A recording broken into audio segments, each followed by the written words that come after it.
Lux superstar 2025 নির্বাচিত হলেন রাজশাহীর মেয়ে বিদুষী বর্ণিতা। এছাড়া প্রথম রানার আপ হয়েছেন নাজাহ নাওয়ার বিনতে নুরুল এবং দ্বিতীয় রানার আপ আমিনা ইসলাম।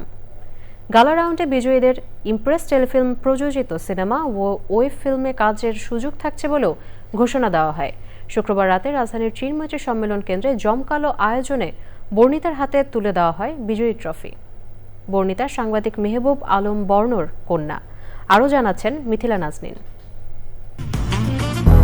200-র বেশি সার্ভিস ও ফিচারে লেনদেনের সব বিকাশ অ্যাপে সম্ভব। রাজধানীর চিনমৈত্রী সম্মেলন কেন্দ্রে 7 বছর পর ফিরে আসা দেশের জনপ্রিয় বিউটি কম্পিটিশন লাক্স সুপারস্টারের বহুল প্রতীক্ষিত গ্র্যান্ড ফিনালেতে অংশ নেওয়া 5 জনের মধ্য থেকে এবারের সেরা সুন্দরীর খ্যাতি অর্জন করেন রাজশাহীর মেয়ে বিদুষী বর্ণিতা।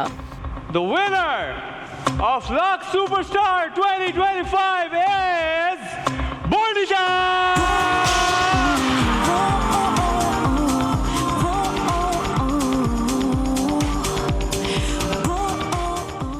নির্ধারিত পুরস্কারের পাশাপাশি চ্যাম্পিয়নের জন্য বিশেষ আকর্ষণ ইমপ্রেস টেলিফিল্ম প্রযোজিত এবং রায়হান রাফি পরিচালিত সিনেমায় অভিনয়ের সুযোগ।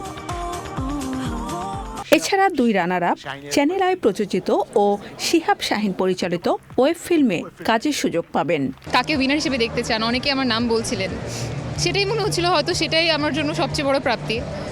কিন্তু এখন হাতে এটা পেয়ে মনে হচ্ছে এটা শুধু একটা ট্রফি না, একটা অনেক বড় রেসপন্সিবিলিটি। কারণ মানুষের ভালোবাসায়, মানুষের সাপোর্টে আমি এত দূরে এসেছি।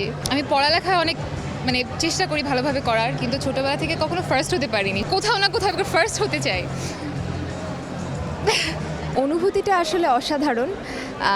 কম্পিটিশান, একজন জিতবে একজন হারবে, এটাই স্বাভাবিক, কিন্তু পুরো জার্নিটা অনেক বেশি এনজয় করেছি, অনেক কিছু শিখতে পেরেছি। সব কিছু মিলিয়ে একটা খুব ভালো জার্নি আমি গিফট হিসেবে পেয়েছি and I am so grateful.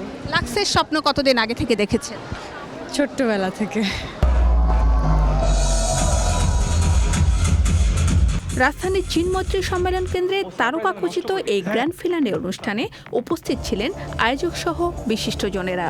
Lux channel আয়ের যে প্রথম 10 জন থাকে, তারা বিভিন্নভাবে 2005 থেকে আজ পর্যন্ত অনেকেই আমাদের চলচ্চিত্র অঙ্গনে, নাটকের অঙ্গনে, আমি বলবো যে শুধু যে জায়গা দখল করে রয়েছে তাই নয়, শীর্ষস্থানে জায়গা রেখেছে। বাংলাদেশের আনাচে কানাচে ছড়িয়ে ছিটিয়ে থাকা আরও অনেক মেয়েকে অনুপ্রেরণা দিয়েছে, ইন্সপায়ার করেছে তাদের স্বপ্নের পিছে ছোটার, নিজের জন্য কিছু একটা করার। জমকালো আয়োজনে তৈরি হয় উৎসব মুখর পরিবেশ, যেখানে ছিল শোবিজ অঙ্গনের এক ঝাঁক তারকাদের মিলন মেলা। আমার কাছে আসলে মনে হচ্ছে যে আমি একটা মেমোরি লেনে হাঁটতে এসেছি। শুধু সৌন্দর্যের প্রতিযোগিতা না, যারা এখানে এই যে ফাইনাল গালা রাউন্ডে যারা উঠে তাদের কিন্তু অনেক রকমের গুণ থাকতে হয়। তো একটা মানুষের মধ্যে যে এত ধরনের গুণ থাকতে পারে, অনুষ্ঠানটা না দেখলে আমরা বুঝতে পারতাম না। গত 20 বছরে আমাদের দেশের নারীদের মধ্যে যত ভালো অভিনেত্রী আমরা পেয়েছি তার বেশিরভাগই এই প্ল্যাটফর্মের মধ্য দিয়ে এসেছে। লাক্স চ্যানেল শো দেখতে আসছে, বাবা মার সাথে আসছে। আফটার লাক্স আসলে লাইফটা অনেক চেঞ্জ, নতুন কাজ করছি, অনেক মানুষের সঙ্গে মিশছি, অনেক এক্সপোজার পেয়েছি, ভালো ভালো গুণী গুণী মানুষের সাথে পরিচয় হয়েছে। স্পেশালি চ্যানেল আইয়ের সঙ্গে অনেক দিন আমরা কাজ করেছি, আমরা এখনও চ্যানেল আইয়েরই সন্তান। ওরা অনেক স্মার্ট, ওদের সবার জন্য শুভকামনা। সবাই মনে হয় খুবই ভালো কাজ করবে। অনেক বৎসর ধরেই এটার সাথে ইনভলভড, আমরা কাজ করছি ওনাদের ব্যাকস্টেজে, তো সেটা একটা আনন্দের ব্যাপার আমার জন্য।